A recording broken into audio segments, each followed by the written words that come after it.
I'm Nick Westergaard, and this is On Brand, helping you tell your story. My guest this week is Cory Treffiletti. The state of AI is another disruption. And I think what marketers have to do is not be afraid of those disruptions. You have to be able to go into the stack and say, well, where is the AI? How am I using it right now? Don't be afraid to realize that maybe you've been underutilizing it or even over-depending on it. It's just a matter of starting to realize that these tools are there. And then you start to sit down with the people in your teams and ask them, hey, how would you use this?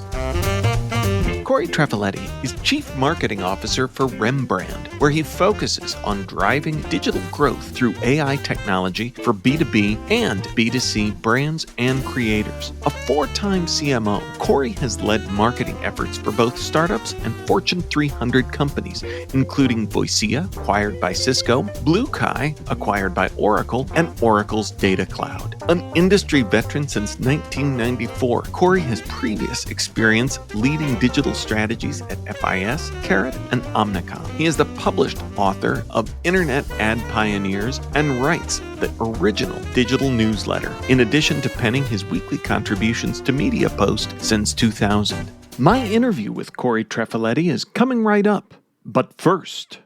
My dad works in B2B marketing, but I never really knew what that meant. Then one day, my dad came by my school for career day and told everyone in my class he was a big MQL man. Then he just kept saying things like, the more MQLs, the better, over and over. My friends still laugh at me to this day. I think it means marketing qualified lead. One thing's for sure, I'll be known as the MQL man's kid for the rest of my days. Why couldn't you just be a fireman or a lawyer? Why? You ruined my life, Dad. Not everyone gets B2B, but LinkedIn has the people who do. And with ads on LinkedIn, you'll be able to reach people based on job title, industry, likelihood to buy, and more. Start converting your B2B audience into high-quality leads today. We'll even give you a $100 credit on your next ad campaign. Go to linkedin.com/MPN to claim your credit. That's linkedin.com/MPN. Terms and conditions apply. LinkedIn, the place to be, to be. You may know you're listening to this show along the Marketing Podcast Network, but did you know there are other great shows on MPN to help your business? Joe Singer and Tom Stallings host a great podcast called Take a Breath. Joe, tell us what you talk about on the show. Yeah, so Take a Breath is a podcast for people who are really trying to build something valuable in their lives, whether it's a business or a marriage or whatever it is you're trying to do. We help you with some hacks to build your best life. Wow. Where can people subscribe? You could find us on marketingpodcasts.net as well as mergeanalytics.com. And you can also find us on LinkedIn and YouTube. And wherever you get your podcasts. So go subscribe. Cory Treffiletti, welcome to On Brand. Thanks for having me, Nick. After I hear that whole introduction, I realize I don't get a lot of sleep. I was going to say, you are a busy guy, to say the least. I want to talk a bit about your background as a 4-time CMO with the overlay of your work right now of looking at driving digital growth on the AI side of things. So as we talk about AI, well, everywhere, Yep. What do CMOs need to be thinking about when it comes to AI? Well, there's a lot of stuff that's written about AI, and there's a lot of conversations that people can jump into at any given time. Most of the conversations are one of two areas. They're either threatening and saying that AI is going to replace people's jobs over the next few years, which I still don't really fully believe in. I think that it is a tool for us to be able to use. And then the other thing that people tend to talk about with AI is how it can just create more efficiency in their overall process. That one I do believe in. I do think that there's a lot of value in that component. But where I think most marketers need to spend more time and more attention is that looking at all the tools they have at their disposal currently and starting to identify how does AI augment all of those tools, make each of those individual tools more effective, more efficient. As an example, a lot of the tools that are in a martech stack, people already have AI in there and they may or may not actually know that they're taking advantage of it, from recommendation engines to inventory management, optimization, etc. But then you have to start to think about the non-media side of things, the creative side, and how AI can become a tool for someone in the brainstorming process or in the development of creative. I heard someone say something really, really smart at South by Southwest this year, which they said that it was in relation to music specifically, but the idea that a person who's creating content, who's creating media, can endlessly tweak a finished product because you can use AI to create something that is the facsimile of a finished product, and you can keep tweaking and playing with it, which takes away the requirement to imagine what something looks like. You can actually pretty much build out exactly what you want, and then you can take it and rejigger it and play with it a little bit. And I think that that element in the creative process is one that people probably need to pay more attention to. That you, I'm sure, had everyone's ears perking up with value, because I think your kind of 1-2 punch of it's going to take away everyone's jobs. It's we heard the same thing about the internet, about all of this stuff, that they're not going to need us anymore. Yep. And so there's some of that sky is falling mentality that, those of us that have been through different cycles of this before remember and know to start maybe debunking that. But when you talk about the value, and especially it can sound counterintuitive to say the value and efficiency and impact that you can have on creativity, which is such a big part of our work, and can sound scary and can sound like, wait, how is it helping us while not taking away our jobs? And I think you think you hit the nail on the head when you talked about, there are probably many of us in the martech stack where we're using it and don't even know. I think that we need to start looking for the smart integrations of this throughout the journey. So how can we better connect some of those dots, whether they're dots we already have or dots that we should have? It's a hard question to answer, Nick. And I think there's two elements in there. So you hit something a second ago, which is that the people who've been in digital media since its beginning, those folks naturally gravitate towards disruption. I was there, you were around. People pay attention to disruptive technologies because it gives them some new ways to apply the creativity in their brain. That's what always attracted me to digital media. That's what attracted me into data. The data became a new tool of which to identify an observation, create a hypothesis, and then go prove it in a much faster way because you had access to data. The state of AI is another disruption. And I think what marketers have to do is not be afraid of those disruptions. I think at every one of the stages I just mentioned, there's always a generation of marketer who's afraid of it. I remember when I first got into digital media, the account representative at my agency said to me, as I was leaving to go help start one of the first digital ad agencies, she said, "Are you sure you want to go into the internet? It's kind of a fad and you've got a real promising career in print and TV." And I literally said, absolutely. Based on that exact sentence, I wanted to try something different. And so that was something that I got excited about. Now, for a marketer today, specifically to the question, you have to be able to go into the stack and say, well, where is the AI? How am I using it right now? And don't be afraid to find out that, it's actually been in there. Don't be afraid to realize that maybe you've been underutilizing it or even over depending on it. It's just a matter of starting to realize that these tools are there. And then you start to sit down with the people in your teams. And I guarantee that every marketer has people in their teams who are leaning into these tools, and ask them, hey, how would you use this?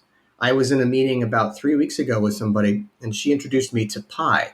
Now, Pi is a conversational AI assistant, much like what OpenAI opened up, I guess, last week or 2 weeks ago, somewhere in recent history here. And it's a conversational AI assistant where you just put your phone down and you start talking to it as if it's another person in the room. And it's very conversational. And, I wouldn't have known about it unless I asked somebody. And I think the root of what I'm trying to say is that marketers have to not be afraid to not know something. And I think a lot of marketers, especially senior marketers and executives in companies, hate to admit they don't know something, hate to admit that there's something out there that they don't understand.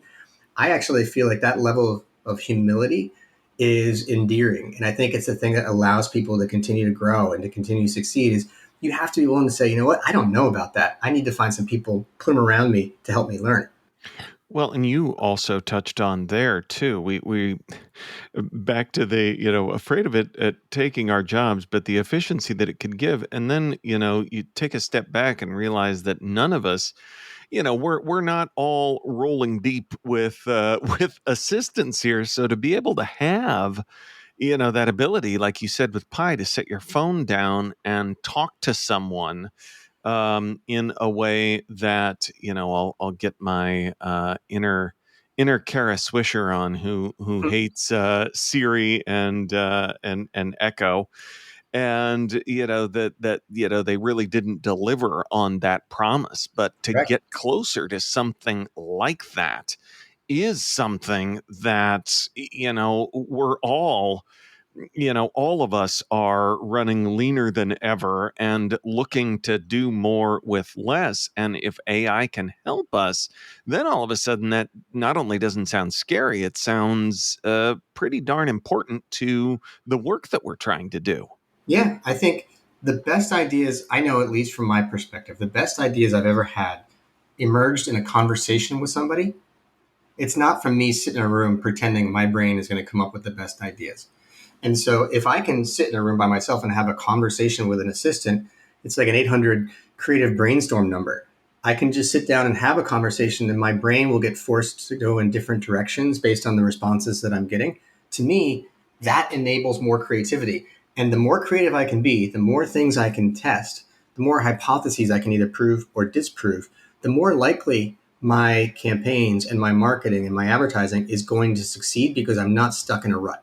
I feel like we're telling people to go back and underline everything, but I think there's some really important points here too, because it's that there's actually the opportunity for you to be more creative, to get from point A to point B faster, which is the tricky part of creative work, of getting there faster. But I know I can think of times this week in my own work when it's like, okay, I had to go down all of these rabbit holes to get to where I wanted to go. And, it could have been made much easier by being able to talk to something else that otherwise I'm, like many of us today, sitting virtually in my home office, doing a lot of this work. So I think there's almost another workplace trend that this has the potential to enable our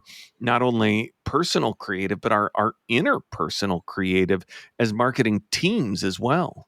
Yeah, I think so. It will never replace having 2 or 3 people sitting around, because there's a creative spark and an element inside of a human brain that will never exist in an AI or an AGI type of a machine.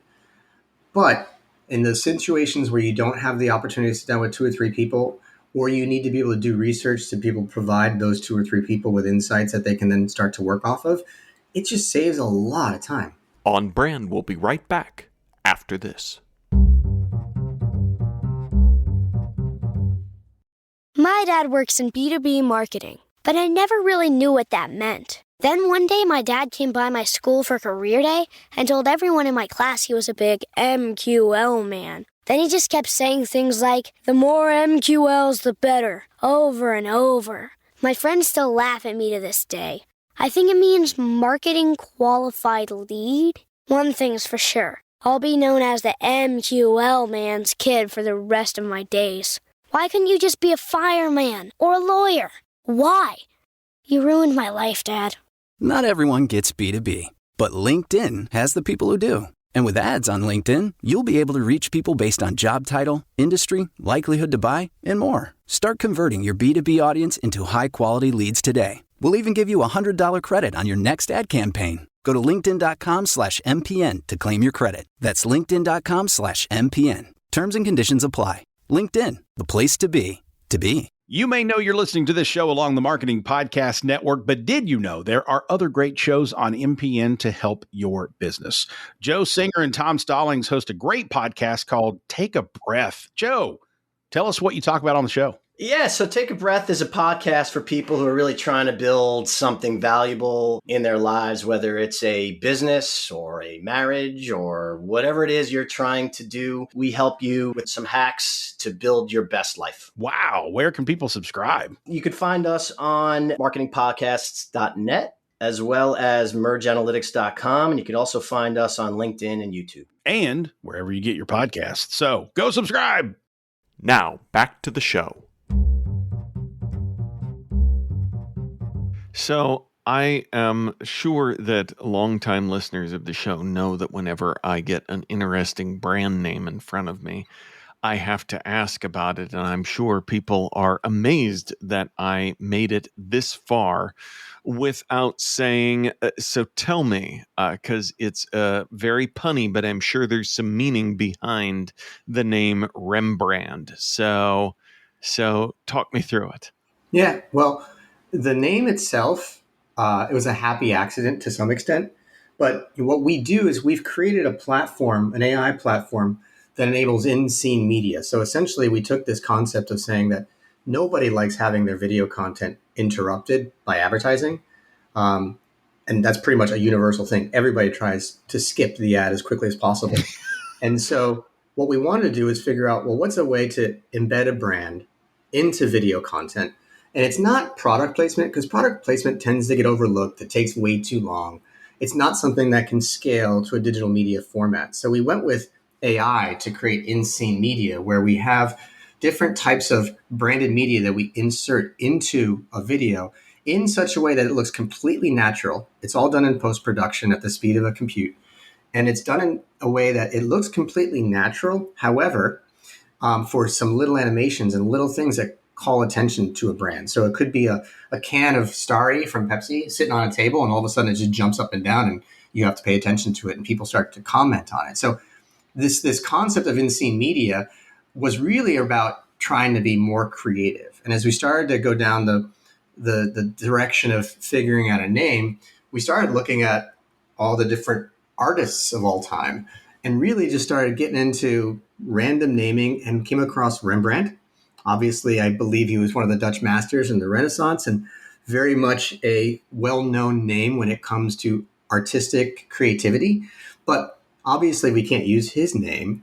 But when you started looking at Rembrandt and you started to realize that there's a brand in there, and the REM started to be a little synonym for remembering. So the idea of remember the brand in this in-scene media format and using AI to simulate this creative approach, it just ended up being something that was not only kind of punny, kind of a great name, but it was also available. So that's the best thing about branding is if it's available, you jump on it. Absolutely, if it's available. But I also, why I was tripping over myself there is because to me, I mean, boy, we have episodes in the show's history here dedicated to naming, which is, all the challenges that we've talked about aside, one of the hardest things for brand builders. But I mean, beyond being available, the fact that it provided in what you just walked us through such an awesome springboard for, I could have said, so Cory, tell me about what your platform does. Yep. And that would have been the same story. But the fact that you could weave the name into it is, further, I was going to say memorable, but then I thought about remember, the remember aspect of it. So there's so much of your brand's DNA infused, atomized into the name itself that, it's just so many people, there's so many bad brand names out there, especially when it comes to platforms, when it comes to, hey, we'll just take a couple vowels out of it or something. Well, and that happy accident is that I've been lucky enough with my track record as a CMO, I've gotten to work with the same COO, the same COO, the same CRO multiple times. So anywhere from 3 to 5 different companies with this exact same team. And the team is great. And, I have a CEO who used to be a CMO. I have a COO who sometimes likes to be a CMO on the side just for fun. And, they came up with the name. I didn't even have to have a whole lot of input on it. But it was just one of those things where it clicked and it was a perfect fit. I love that. And your work also, you talked about lucky enough to work with various CMOs consistently or at chief operating officers, et Yep. cetera. But I also want to ask about what you've observed in your experience working with both small, scrappy startups and Fortune 300 companies, because I think that you've really run the gamut in terms of your experience. What have you observed along the way? It's a good question. So I've seen a I mean, lot. in terms of like because I think there's Yeah. thinking that we're so different, No. all of these, but I'm guessing because I have some similar wandering paths of multiple sizes in mind, and I'm always shocked by what we end up having in common. Yeah. Well, so I'll answer it with this. I've been in big companies, I've been in small companies. And even in a big company, you can train the environment around you to allow you to act like a small company. When we sold BlueKai to Oracle, Oracle's a humongous company, but they gave us the autonomy to act as we had been a startup. And as a result of that, we continued to grow every quarter post acquisition, which was not a usual experience for most acquired companies. And across the board, always comes down to the teams being empowered and the people on those teams to do four things. And this is something that I've identified. And when I talk to other marketers and when I coach some folks in marketing, I tell them there's four things you got to be good at in order to be able to succeed, regardless if it's a startup or a big company. You have to be able to think, right? So most people are good thinkers. You can build strategy. You have to be able to manage, which is kind of a key thing. If you're going to grow, you got to be able to manage people and help them to grow and empower them and guide them through their career. Everybody can do those two things, big companies and small companies. Where people start to fall down, and on the converse of that, where people start to get really, really good, is the other two things. One is building relationships. Sales and marketing have to work together. Marketing and product have to work together. And that relationship is one that in a lot of big companies, people overlook and they don't really think about it because they figure, well, somebody else is going to build it and I'm going to do my job and we'll figure it all out. But you got to build these relationships across the organization. You got to build them with finance. You got to build them with ops. You got to build them with everybody. And then the last thing is you got to be able to do stuff. And I'll tell you that in big companies and small companies, startups are scrappy by nature. Everybody there has to be willing to roll up their sleeves and get dirty and do stuff. In big companies, the same people who act the same way are successful. But too often people get into big companies, they stop rolling up their sleeves, they stop doing things, and they just basically focus on thinking and managing other people to do stuff. But I don't think you can be effective. So whether it's a big company or whether it's a small company, you got to be able to think, you got to be able to manage, you got to be able to build relationships, and you got to be able to do stuff. And if those four elements are in play and the team around you is demonstrating all those characteristics, it's successful. So for me, regardless if it's a big company or small company, I just want to be surrounded by people that can do all four of those things. Oh, that was a great answer to a clumsily asked question that then I attempted to even go back and answer myself for you. So well played. Well, before we come to the end of our time together, we've talked a lot about AI, and I think one challenge, it's sort of like the fire hose of all of this. So someone heard a smart guy named Cory on a podcast on my way to work, and I'm pulling into my spot, and the episode's wrapping up almost like Nick timed it to the average commute. But as they're thinking about this and they're about to shut it all off and they're thinking, okay, what's one thing I can go do related to AI? A question to ask? What's one kind of like sending message to think differently, to do something, to think about something on AI for marketers today? I don't know that I would recommend any specific thing, but I will recommend this, which is, and it's something that I do. I book two-hour windows during my workday each week where I cannot be distracted or disturbed. I cannot have a meeting scheduled. And the only purpose of that is I turn off my email, I turn off Slack, I turn off my text, and I go explore.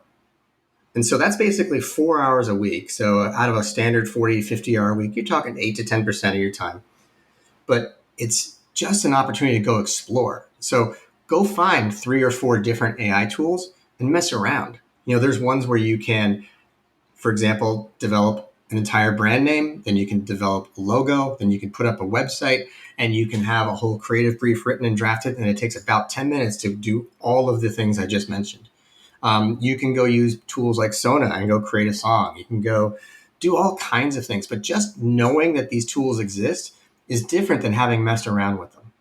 And if you do that, what you'll find, and this is probably my most favorite thing, is I like to connect dots that other people didn't even notice.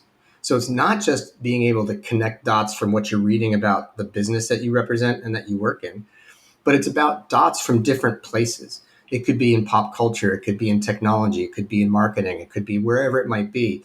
It could be quantum computing. But you want to basically learn different things and connect dots that other people didn't even identify.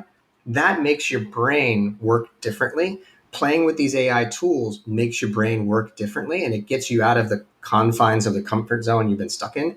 So you got to book that time. I can't tell you what tools to go use, but definitely you go do a search and just mess around. Don't make it a 10-minute thing. Make it an hour. Make it 2 hours. That allows you to really get into a creative flow, and that's where you're going to start to see what these things can do. I love that. That is great. And I love that it was, as much as it's playing with tech, there's some important shifts in your human behavior to enable that as well. Well, Cory, you've made me smile many times during our conversation, and it's now my opportunity to get to ask you for a brand that has made you smile recently. Yeah. Well, there's definitely a lot of brands that I like and a lot of brands that I think are fun to watch. But this was actually something I just realized when you were asking the question is I saw a Heineken commercial the other day. Now, I don't like Heineken, actually, to be honest. And I hate if they hear this. I'm sorry. It's not my favorite beer.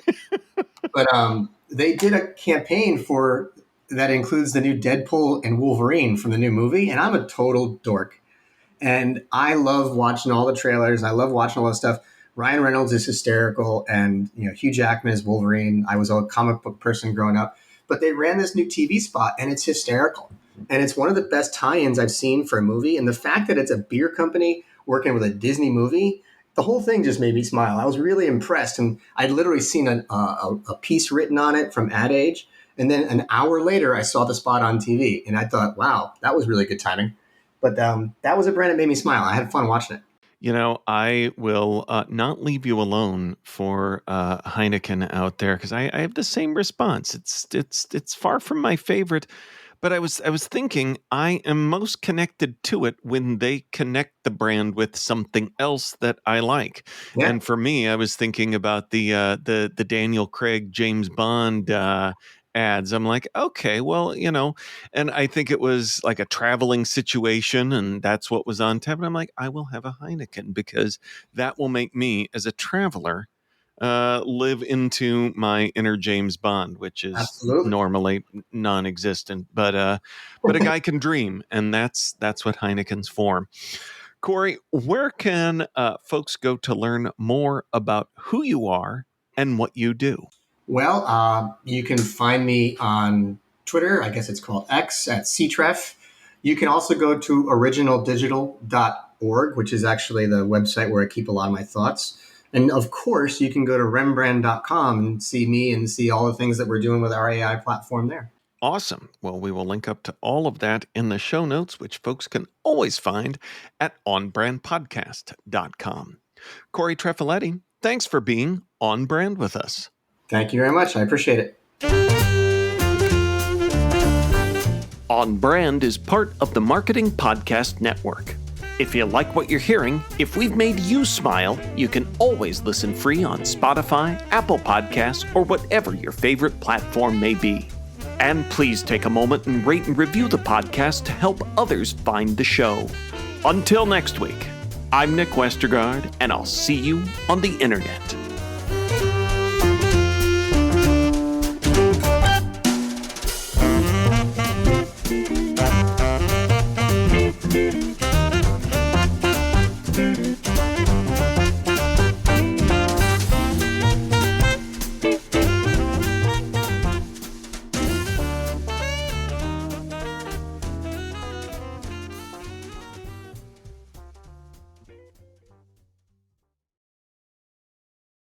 You may know you're listening to this show along the Marketing Podcast Network, but did you know there are other great shows on MPN to help your business?